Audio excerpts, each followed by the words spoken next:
Last Sunday ay nagpunta kami sa newly opened Duki branch sa SM Santa Mesa. Ito ang kanilang menu. Marami ng ready-to-eat food kagaya netong sushi and maki. Sobrang sarap niyan. Meron din Korean side dishes kagaya niyan at odeng o fish cake.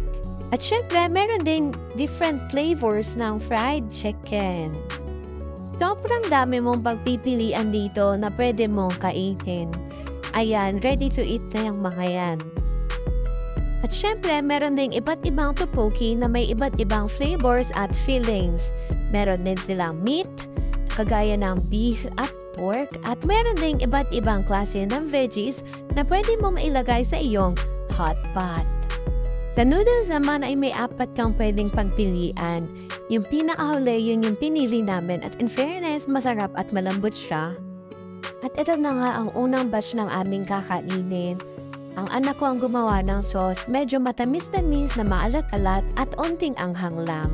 At syempre kung may batch 1, meron ding batch 2. Gumawa ang anak ko ng stir-fried rice. Sobrang sarap niyan, grabe. Lalo na yung kanilang kimchi bits at yung seaweed. Nagdagdag talaga ng flavor doon sa may rice. At para sa meat, nilagyan ng anak ko ng beef. Sobrang sarap talaga niyan, grabe.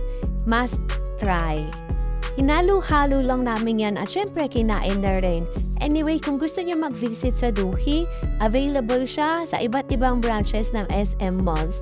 Yan na, thank you for watching mga ka-reels. Goodbye!